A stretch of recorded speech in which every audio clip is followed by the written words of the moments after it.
안녕하세요, 청취자 여러분들. 저는 올해로 40의 중후반에 접어든 여자입니다. 100세 인생에서 아직 반도 다 못 살았다고 생각한 제게 몇 년간 일어난 일들은 정말 상상을 초월할 정도로 힘들었던 것 같아요. 제 사연을 들으시면 아직도 이런 시댁이 있을까 싶을 정도로 생각할 수도 있으실 거예요. 그만큼 제가 받은 고통과 상처는 어마어마했었답니다. 많은 고민 끝에 오늘은 저의 그 상처를 얘기해드리고자 합니다. 지금부터 제 이야기를 잘 들어봐 주시길 바래요. 어린 시절부터 시골 마을에서 찢어지게 가난하게 살던 저는 너무나도 일찍부터 철이 들었던 것 같아요. 5남매의 둘째이자 장녀였던 저는 병든 아빠를 돌봐드려야 했고 일에 나가신 엄마 대신 동생들을 돌보며 집안일을 했어야 했습니다. 10살이 조금 넘었을 때부터 밥을 해서 동생들을 챙겨주었고 아픈 아빠가 드실 죽도 어설프게 끓이게 될 줄 알았을 정도이니 얼마나 빨리 철이 들었었는지 이해가 되실 거예요. 학창시절을 생각해보면 즐겁고 행복했던 기억은 하나도 없고 맨날 이렇게 집에서 고생을 한 기억밖에 남아있지 않네요. 몸이 많이 편찮으셨던 아빠는 제게 짜증을 많이 내셨어요. 위로는 오빠, 제 밑으로는 3명의 남동생이다 보니 아빠가 편하게 심부름을 시키고 짜증을 낼 사람은 저밖에 없었나 봅니다. 아이고, 죽이 왜 이 모양이야? 밥알이 다 살아있어서 먹기나 하겠냐? 이거 다시 푹 끓여와. 아빠, 이거 오래 끓인 건데 그냥 먹으면 안 돼? 동생들이 계란 후라이도 해달라고 해서. 야, 이놈아. 아빠가 약을 먹으려면 죽이라도 먹어야 하는데 이걸 어떻게 먹으라고 끓인 거냐? 얼른 다시 해오지 못혀? 아빠의 이런 호통소리는 하루에도 몇 번씩이나 계속되었습니다. 몸이 아플수록 무언가 일이 잘 풀리지 않으실수록 아빠의 고통은 심해지셨고 나중에 저는 아빠의 목소리만 들어도 몸소리가 쳐질 정도가 되어버리고 말았어요.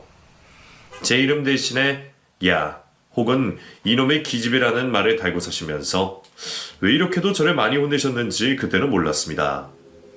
몇 년이나 아빠의 병수발을 하며 집안일을 했는데 제 마음을 알아주는 사람은 오로지 오빠뿐인 것 같았어요. 오빠는 부모님의 기대를 한 몸에 받고 있었으며 장차 큰일을 할 사람이라고 집안에서는 아무것도 시키지 않는 그런 사람이었죠. 공부도 잘하고 똑똑하기도 했으니 그럴만도 하셨겠어요. 오빠는 항상 제게 미안해했습니다. 경진이 너한테 너무 미안하다. 오빠가 돼가지고 도움도 못 되고 말이야. 나중에 오빠가 돈 많이 벌고 성공하면 내 동생 경진이부터 꼭 챙겨줄게. 지금 이렇게 고생하는 거 오빠가 다 해결해 줄 테니까 조금만 기다려줘. 오빠, 고마워. 오빠밖에 없다. 나 그럼 나중에는 빨래랑 밥 차리는 거랑 이런 거 다 안 해도 되는 거지? 하나도 안 해도 되는 거지? 분명히 약속했다. 약속 꼭 지켜. 그래, 이 녀석. 오빠가 돈 많이 벌면 집에서 일해주는 아줌마도 스키해주고 그럴 거야. 그러니까 아무 걱정하지 마. 오빠의 말은 정말 많은 도움이 되었던 것 같아요. 적어도 그렇게 살 날을 상상하는 것만으로도 행복했으니까요. 저희 부모님은 굉장히 옛날 사고방식을 가지신 분들이셨어요. 밥과 빨래 같은 집안일은 올고오지 여자들이 하는 몫이기 때문에 남자들은 하지 못하게 하셨고 그렇다 보니 그런 일들은 엄마와 저 둘만 하게 되었어요. 특히 엄마는 일을 나가셔야 해서 제가 사실 집안일을 80% 이상 했다고 해도 과언이 아닐 정도였습니다. 중학교에 다닐 무렵부터 집안일은 점점 손에 익게 되었고 동생들의 교복까지 손으로 다 빨아줄 만큼 능숙해졌죠. 주말이면 동생들의 운동화 실내화까지 손으로 직접 빨았는데 그 어느 누구보다도 깨끗하게 솔질을 해줬습니다. 처음에는 이런 집안일의 무게가 싫었는데 저도 모르는 사이에 점점 익숙해졌던 것 같아요. 좀 더 깨끗하게 청소를 하는 것이 좋았고 그러기 위해서 노력을 했었으니까요. 친구들과 한창 놀고 공부할 나이에 집안일에 대한 열정이 생길 정도이니 제가 얼마나 많은 일을 했었는지 짐작하실 거예요. 하지만 저도 사람인지라 힘든 마음은 점점 쌓이고 쌓였습니다. 아빠의 잔소리도 힘들었고 동생들이 철없이 반찬 투정하는 것도 더욱 힘들어졌죠. 가끔씩 제가 동생한테 폭발할 때가 있었는데 그럴 때마다 뒤돌아서서 얼마나 미안했었는지 몰라요. 특히 막내 동생은 저와 나이 차이가 꽤 있어서 아직 한창 어린데도 불구하고 저는 모진 말들을 했었거든요. 야, 왜 나한테 그래? 먹고 싶으면 네가 알아서 해먹어. 내가 네 엄마냐? 난 누나야. 나도 똑같은 우리 부모님 자식이라고. 처먹기 싫으면 처먹지 마. 반찬 투정 꼴보기 싫으니까. 누나, 미안해. 그냥 먹을게. 미안해, 누나. 미안하다고 하고 또 그러고 또 그러는데 누가 네 말을 믿겠냐? 앞으로 너 한 번만 더 그딴 소리 하면 그대로 네 밥은 쓰레기통에 갖다 버릴 거니까 그런 줄 알아? 알았어? 응, 알았어. 미안해, 누나. 막내 동생은 저의 윽박에 눈치를 살살 보며 급기야 눈물까지 흘렸었습니다. 또래에 비해 더 작고 여린 손으로 밥을 먹는 귀여운 아이에게 제가 왜 그렇게까지 했을까 생각에 뒤돌아서 얼마나 자책을 많이 했었는지 모릅니다. 제가 이렇게 한 번씩 해대고 나면 오빠가 저를 위로해 주었어요. 제가 힘든 걸 항상 알고 아빠, 엄마 몰래 설거지도 도와주고 빨래도 도와주고 나는 오빠거든요. 어찌 보면 그때 저는 부모님보다 오빠에 대한 의지가 더 컸던 것 같기도 해요.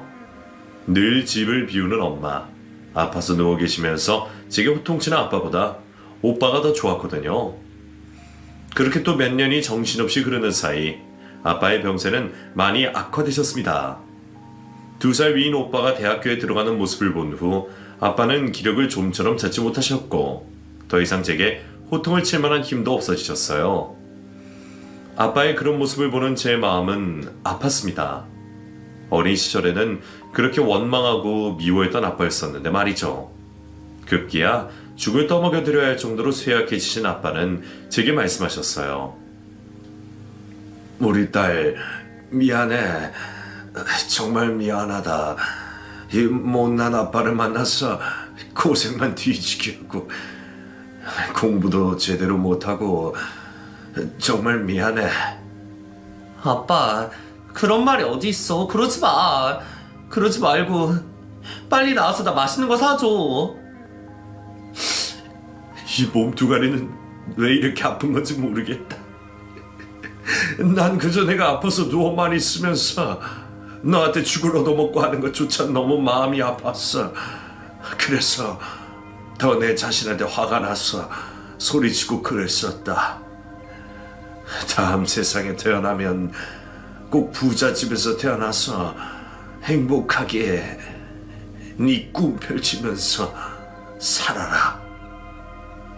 아빠는 제게 거의 유언 같은 말씀을 남기셨고 한 달 후쯤 세상을 떠나고 마셨어요.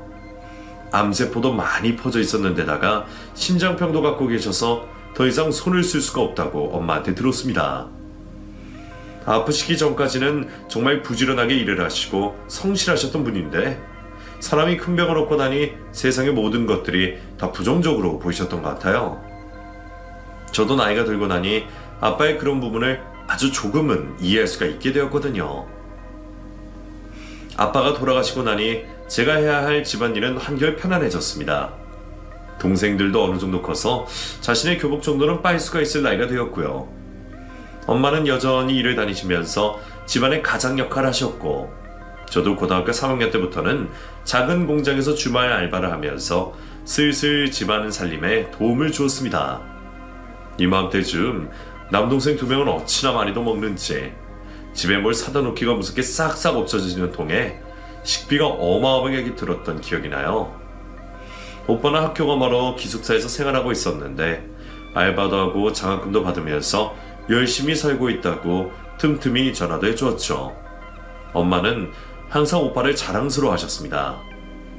남들한테도 항상 우리 집 장남하는 소리를 하시면서 좋은 대학교에 갔으니까 꼭 좋은 직장에 취직해서 부자로 잘 살게 될 것이라면서 너스레를 떨으셨어요. 우리 아들 말이야. 저기 저 이러면 말해도 모를 것이요. 좋은 대학 다니고 있으니 나중에 돈도 많이 벌 거요. 장남이 이렇게 든든하니 밑에 동생들은 안 봐도 비디오지 뭐. 어머나 좋겠어. 이 집은 아주 장남 얘기만 하면 입이 귀에 걸리는구먼. 엄마 입에서 제 이야기는 단 한 번도 나오지 않으셨어요. 그래도 저는 엄마가 고생하시는 것을 알고 있기에 서운한 마음을 애써 감추었습니다. 그렇게 고등학교를 졸업한 후 집안 형편상 대학교는 상상도 해본 적이 없어요. 당연히 공장에 들어가 돈을 벌어야 했었으니까요. 제 고향 친구 중에서는 고등학교부터 서울 쪽에 있는 친척 집으로 혼자 올라간 친구가 있었는데 그 친구의 대학 합격 소식에 정말 많이 부럽기도 했습니다. 경서야, 나야 나 인진이 다 대학 합격했어.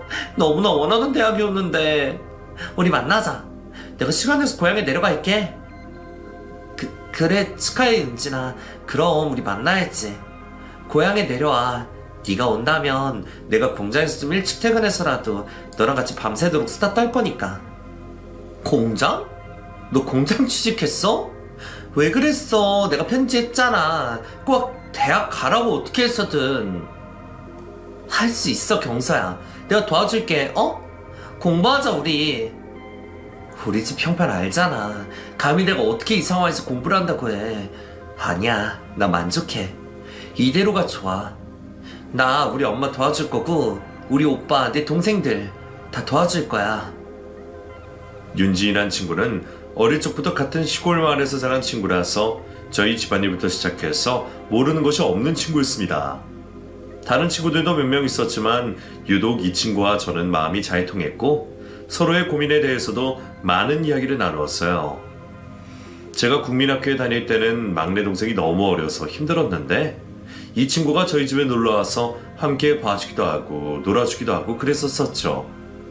이 친구도 저와 비슷한 형편이었는데도 불구하고 본인의 뜻을 꺾지 않았어요. 무조건 자신은 공부를 해야 한다고 부모님께 빡빡 우기면서 싸우더니 고등학교부터는 서울에 있는 친척집에 홀로 올라가서 지냈고 쌍코피를 터뜨리며 공부를 했다고 하더군요.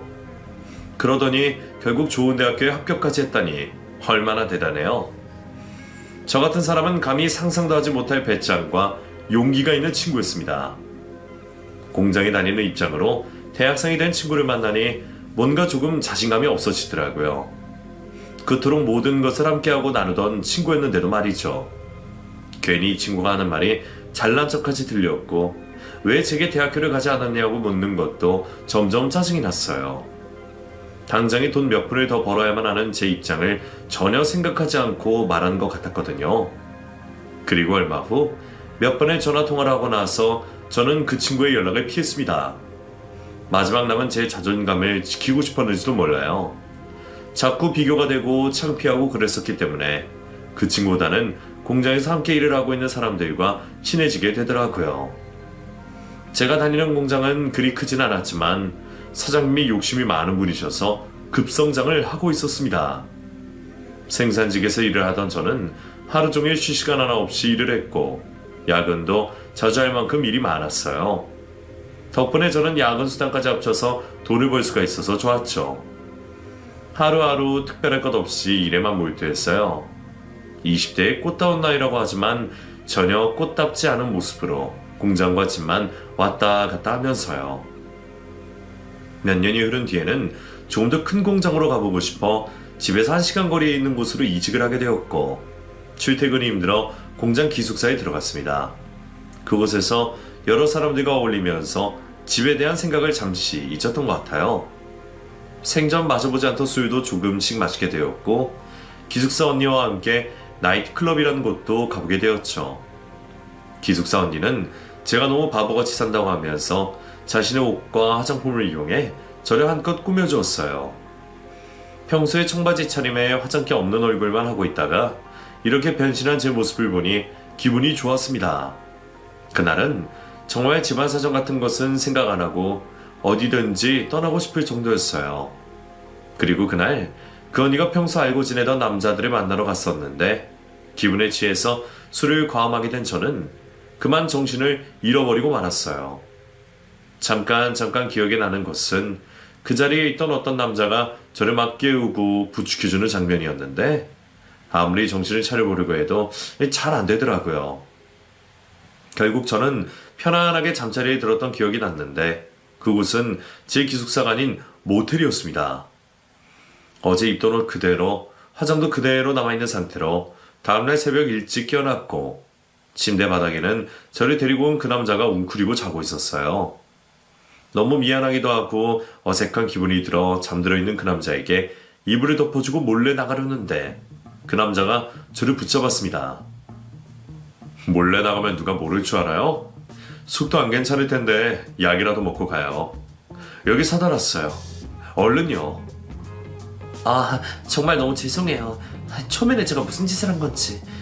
아, 정말 죄송합니다. 술도 잘 못 마시는데 제가 어쩌다가. 뭐 사람의 살다 보면 그럴 수도 있는 거죠. 술 취한 사람은 죄가 없습니다. 술이 죄지. 그쪽 근데 어제 굉장히 기분이 좋아 보였어요. 너무 행복한 시간이라고 하던데요. 그 모습을 보니 저도 기분이 좋아서 술을 많이 따라줬으니 저도 조금의 잘못이 있다고 생각해서 이렇게 책임을 졌네요. 그러셨구나. 아무튼 너무 감사하고 면목이 없네요. 제가 다음에 밥 한 끼 사드릴게요. 약도 고맙고 다 고맙습니다. 이 말의 끝으로 그곳에 도망치듯이 빠져나와 버렸고 기숙사 언니에게 어젯밤 있던 일을 물어봤어요. 어제 저는 상당히 기분이 좋았고 제 어렵고 힘들었던 지난 일들도 다 이야기를 꺼내다고 해요. 그러면서 어제 저는 모텔로 데려간 그 남자에게 기대면서 술을 달라고 했다는 겁니다. 그 얘기를 들으면서 어찌나 창피하던지 쥐구멍이라도 숨고 싶은 기분이었어요. 사람이 술을 마시면서 이렇게까지 달라질 수 있구나 생각이 들더라고요. 황당한 제 행동에 그 남자는 얼마나 황당했을까 하는 마음에 언니에게 연락처를 받아 그 남자에게 식사를 대접해드린다고 했고 맨정신에 다시 만나게 되었죠. 기숙사 언니는 그 남자가 여자들에게 인기가 많은 편이니 조심하라고 말을 해주었습니다. 멀끔한 외모에 신사적인 말투까지 정말 괜찮은 사람 같았어요. 언니의 조언은 싹 잊은 채로 그 남자가 하는 말에 홀딱 넘어가게 되었고 그날 또 한 번의 술자리를 갖게 되었어요. 얼마나 말을 잘하던지 하는 말마다 저를 웃음 터뜨리게 해주었고 그 자리에 있는 내내 제 기분은 업이 되었습니다. 어린 시절부터 하도 고생만 하고 살다 보니 제게 웃음을 주는 남자가 있다는 생각에 너무 기분이 좋더라고요. 저는 이날 또 한 번 술 기운이 얼큰하게 올랐고 또다시 이 남자와 모텔을 가게 되었습니다.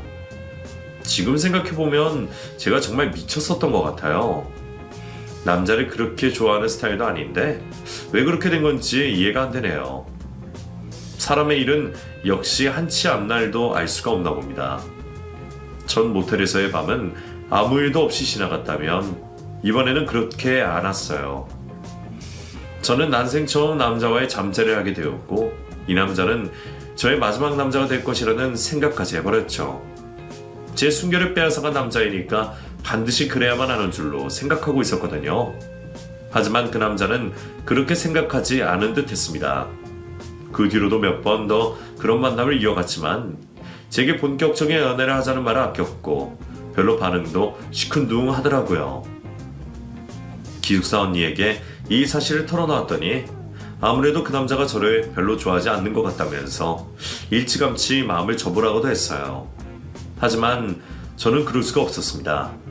제 몸에서 뭔가 이상한 반응을 느꼈기 때문이에요. 바로 임신을 하게 된 것이죠. 어쩌다 그런 일이 생겼을까 싶었지만 현실은 어떻게 바꿔주지 않았습니다. 후회를 해보고 또 해봐도 어찌할 도리는 없었고 결국 그 남자에게 모든 사실을 털어놓고 결혼을 해야 한다고 우겼죠. 뭐? 이게 무슨 말이야? 너 피임 같은 것도 안 해? 야, 요즘 누가 이런 걸로 결혼을 해? 그럼 이런 걸로 결혼 안 하면 뭘로 결혼하는데? 그럼 내 뱃속에 우리 아이는 책임을 안 지겠다는 거야? 같이 좋아서 그래놓고 이자 발뺌한다고? 어떻게 이럴 수가 있어? 어떻게 이런 짓을 할 수가 있냐고? 그 남자는 제게 결혼을 하고 싶지 않다고 했지만 제 임신 사실을 알게 된 오빠가 이 남자를 찾아가서 단판을 지으며 결국 결혼을 하겠다는 다짐을 받아내었습니다. 지금 생각해보면 결혼의 시작부터가 조금 잘못되었던 것 같아요. 저를 원하지 않는 남자가 억지로 저와 결혼을 한다는 것은 앞으로 결혼 생활에도 많은 영향을 끼칠 것 같다는 걸 인지했었어야 하는데 말이에요. 오빠의 도움으로 저는 아이에 대해 떳떳한 엄마가 될 수 있었고 남친의 어머니를 만나게 되었습니다. 남친의 어머니는 시골에 있는 마을에서 꽤 큰 땅을 가지고 있는 분이셨고 말도 하나하나가 사람을 무시하는 투로 가득하신 분이셨어요. 저희 집안 형편, 제가 고등학교 졸업이라는 것을 마치 엄청난 죄인이라고 생각하시는 듯이 제게 말했어요. 어떻게 팔자만 고쳐보려고 우리 아들 잡아들여서 임신했나 본데? 내가 아주 기가 막혀서 말이 안 나와. 어떻게 너 같은 애가 우리 아들을... 에휴... 어머님, 잘 살게요. 저 정말 집안일도 잘하고 음식도 잘해요. 부족하지 않는 며느리 될게요. 내키지는 않았지만 허락을 받기 위해서 마음에도 없는 말을 했고 저의 이런 태도는 앞으로의 결혼 생활을 더더욱 힘들게 만들었습니다. 시모에게 인정받는 며느리가 되고 싶어서 시댁살이를 자청했어요. 혼자 살고 계시는 시모의 집이 꽤 컸고 어차피 남는 방이니 제가 들어가 살아도 별 문제가 없다고 생각했죠. 어차피 남편이 차도 있으니 출근을 하며 제 공장에 내려줘도 되었고 따로 불편한 것은 없을 것이라 생각했습니다. 하지만 신혼생활의 시작부터 험난한 길의 연속이었어요. 곡두 새벽에 일어나시는 시모는 자신의 패턴에 맞추어서 저보고 아침상을 차리라고 하시는 것부터 시작해서 주말이면 임신한 제게 자신의 이불 빨래며 커튼이며 모조리 다 빨라고 하시더군요. 평일에는 공장에 다니면서 집안일을 하는 것도 모자라 주말까지 꼼짝없이 제게 일을 시키시니 제가 몸이 10개라도 부족했습니다. 더군다나 말끝마다 저를 무시하는 말씀을 하시는데 사실 몸이 힘든 것보다는 정신적인 스트레스가 상당했어요. 날이 갈수록 몸과 마음이 힘들어졌고 저는 문득 제 친구가 생각이 나더라고요. 한동안 연락을 끊고 살았던 오랜 친구 윤진이에게 전화를 걸어 결혼을 한 이야기부터 어떤 대우를 받고 있다는 이야기까지 제자에 쏟아내었어요. 뭐? 한창 대우받고 사랑받아야 임신한 새며느리한테 뭐가 어쩌고 저째? 야, 네가 뭐가 부족해서 그런 걸 참아. 너 그러지 마. 너도 충분히 사랑받을 자격 있는 사람이라고. 왜 그렇게 자신을 낮춰? 윤진아, 너는 몰라. 너처럼 대학 나와서 좋은 직장 다니고 있으면 누구나 다 대우를 해줄 텐데 나는 그렇지 못하다는 거 잘 알잖아. 난 그렇지 못해. 그냥 나는 어려운 가정 형편에 아직도 도와줘야 할 동생들이 있고 내가 남편에 비해 잘난 것도 없고 그냥 그렇다. 아니야, 그런 생각하지 마. 그리고 앞으로도 이런 일 있으면 꼭 참지 말고 나한테 얘기해. 난 너랑 연락 안 하고 지내는 그동안에도 항상 네 생각 많이 했었어. 그러니까 너도 예전처럼 나랑 같이 그렇게 지내자. 어? 그날 이후 윤지윤이와 저는 다시 한번 친했던 시절로 되돌아갈 수 있었습니다. 저의 이런 결혼 생활은 저희 집에서는 잘 모르셨어요. 속상해할까봐 제가 자세하게 얘기도 하지 않았었거든요.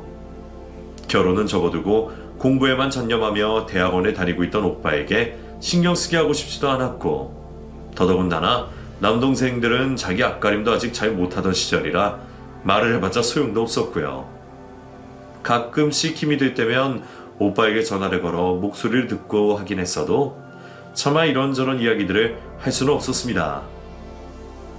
그렇게 첫째 아이를 낳았고 아이를 돌보느라 그때부터는 집에 있기 시작했어요.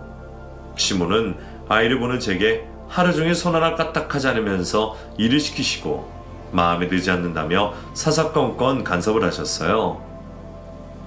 너는 무슨 애가 아들 하나도 못 낳고 반찬 하나를 마음에 들게 못 만드냐? 대체 집에서 뭘 배운 거야? 보고 배운 것이라고는 남자꾸시서 임신한 것밖에는 모르냐? 무식하면 아주 답도 없다니까? 어머님, 죄송해요. 반찬이 마음에 안 드세요? 다시 만들까요? 뭐 드시고 싶으세요? 됐고, 마을에 관해서 내일 복날이라고 삼계탕 어쩌고 하는데 너 와서 일이나 해라. 우리 집안 며느리면 가서 채통 좀 세워줘야지. 뭐 하나 잘난 것 없는 년 데리고 살면 내가 그런 소리라도 듣고 살아야 되는 거 아니냐? 아, 네, 어머님. 그럴게요. 가서 일할게요. 시모의 말대로 다음날 푹푹 찌는 더위에 삼계탕을 끓여서 동네 잔치를 열었고 그 다음에도 계속해서 그런 일은 반복되었습니다. 그런데 시간이 갈수록 남편은 점점 밖으로 돌아왔고 제 주변에 얼씬도 하지 않았어요. 결혼한 지 2년 만에 저는 남편과 잠자리를 단 한 번도 하지 않는 신세로 전락하게 되었고 시모 역시 저를 파출부 부리듯이 일만 시킨다는 느낌을 지울 수가 없었습니다. 그리고 더 기가 막혔던 것은 시모가 남편이랑 저 몰래 하던 이야기였는데요. 밤늦게 제가 아이를 재우러 방에 들어간 사이 시모의 방에 간 남편이 작은 소리로 시모와 중얼거리는 것을 듣게 되었는데 그게 너무나도 충격적이었습니다. 그러니까 전에는 그냥 우리 집 파출부를 생각해. 뭐 저런 애랑 너 평생 살 수 있어? 그렇다고 애 낳고 이혼하면 괜히 그러면 네 이미지만 안 좋아지니까 밖에 가서 재미보고 버티라고. 너 그때 만난 그 여자 괜찮다며. 아직도 만나는 거야? 그렇게 만나면서 지내. 엄마 정말 나 집에 들어오기 싫어 죽겠어.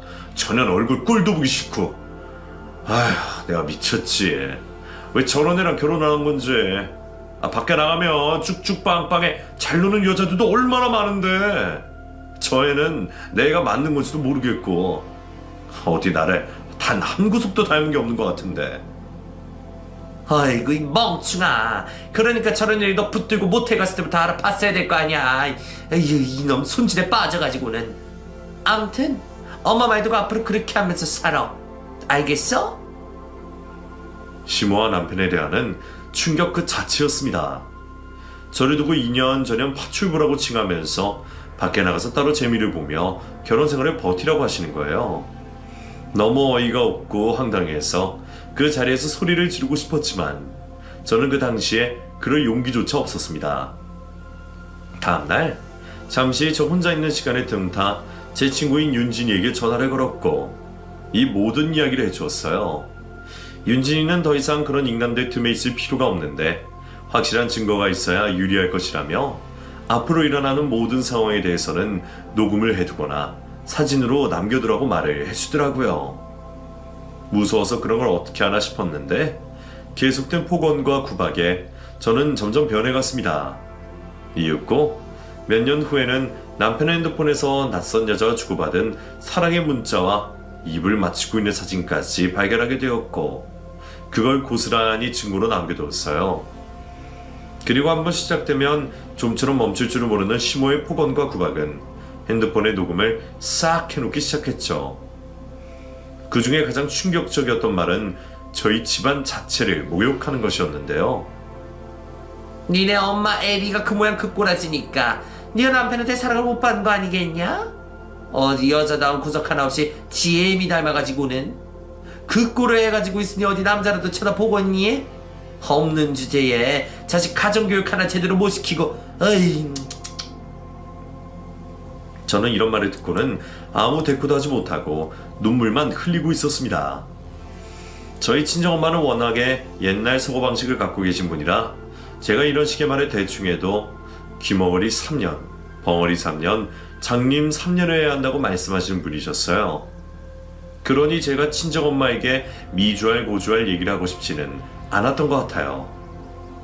친정오빠는 대학원을 졸업한 후에 작은 연구소에 취직을 하게 되었어요.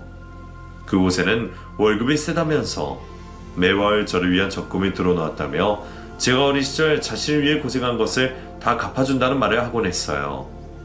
이런 오빠가 있었기에 그래도 마음의 위로가 되기는 했습니다. 오빠는 제가 어린 시절에 고생했던 이야기를 꺼내며 가끔 눈물도 흘렸어요. 우리 회사 팀장님 딸이 11살인데 말이야. 난 그 애를 보면서 너의 어린 시절이 떠올라. 내 동생 11살 때 내 밥, 동생들 밥, 아버지 죽까지 끓이고 빨래까지 하던 네 모습. 그래서 이 오빠는 너무나 속상하다.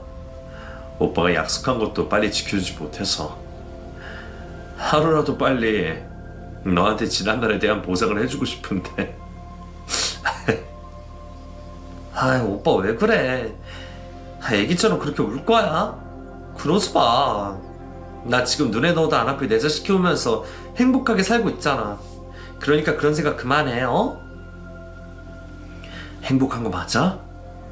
가끔 네 목소리 들으면 너무 슬프게 느껴져. 넌 아니라고 하지만 오빠가 얼마나 네 걱정 많이 하는지 알아?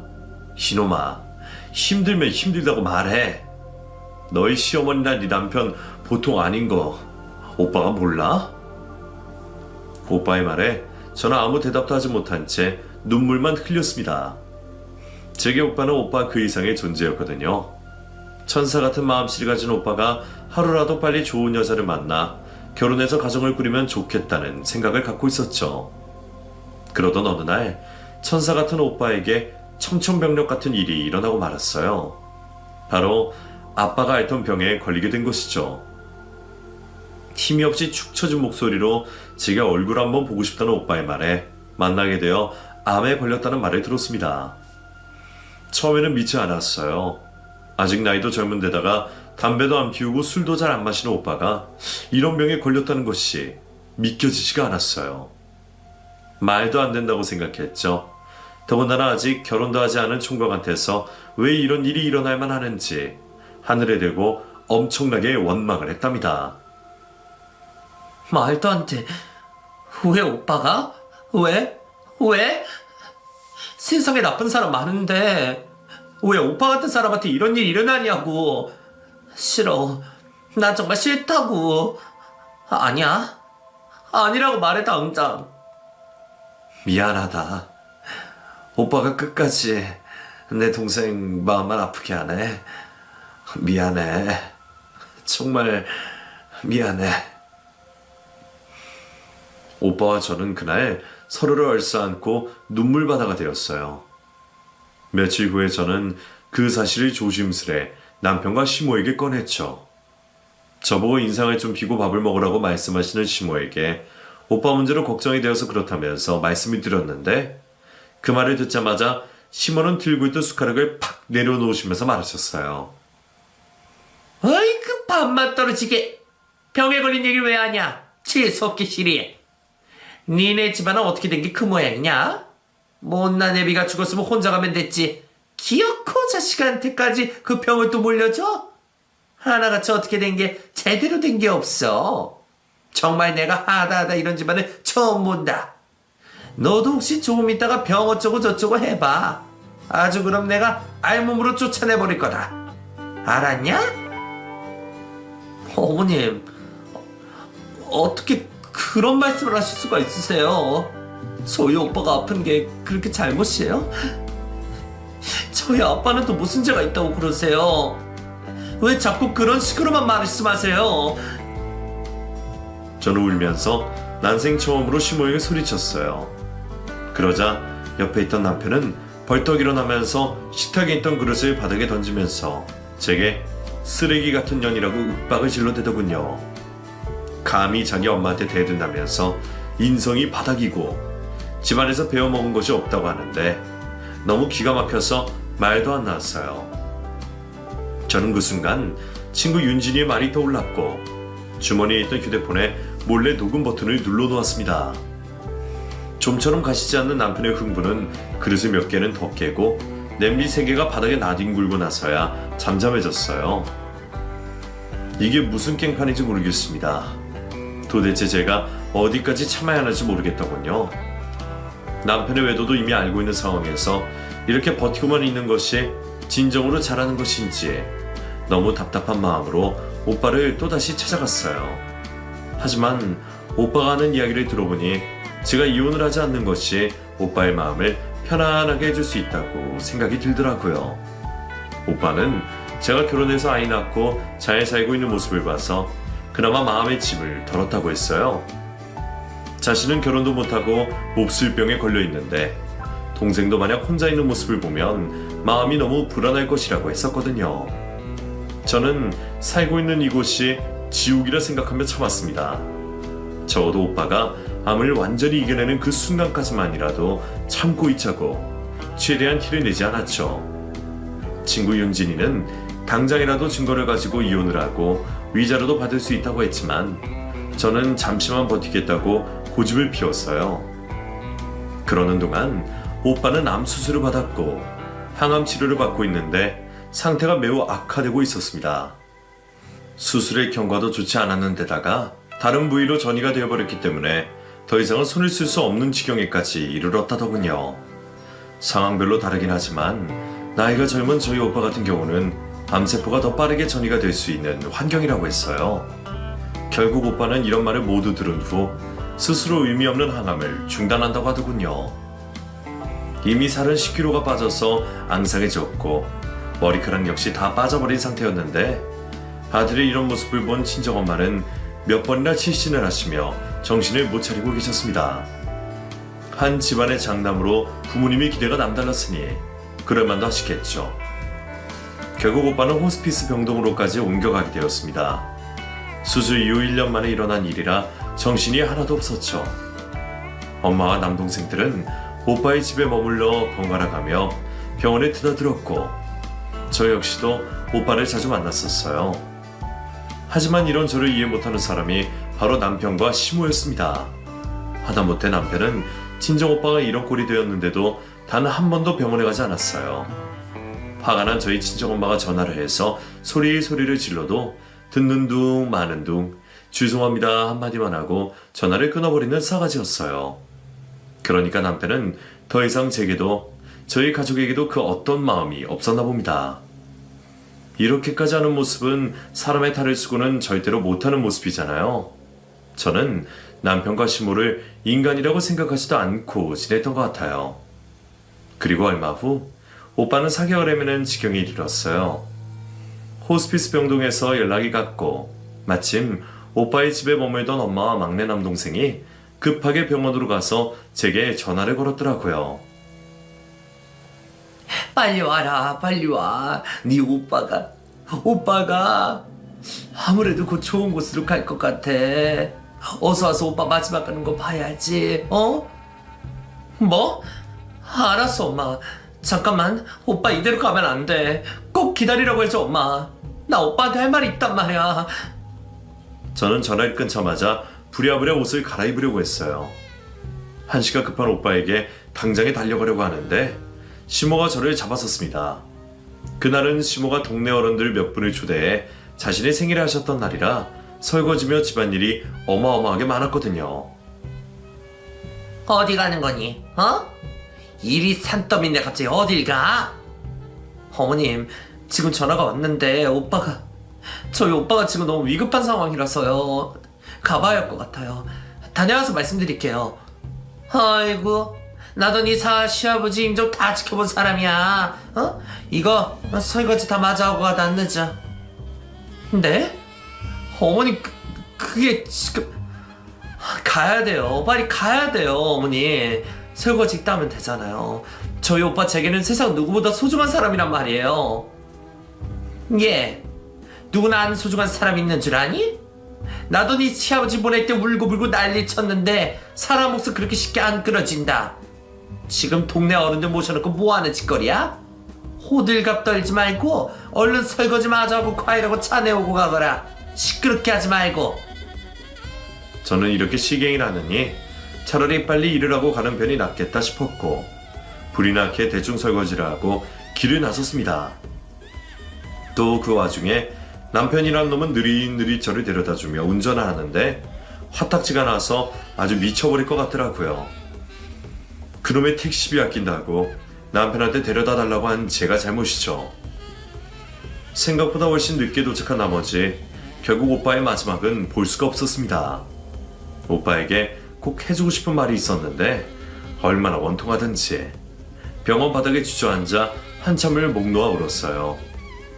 오빠의 장례식에 시모와 남편은 남의 집에 인사하러 오듯 잠깐 와서 봉투 하나를 달랑 건네놓았습니다. 그 모습을 본 저희 친정엄마와 남동생들은 더 이상 화를 참지 못하고 그대로 제 남편에게 들이댔어요. 매형이 어떻게 이럴 수가 있어요? 매형은 가족 아니에요? 우리 형 가족 아니냐고요.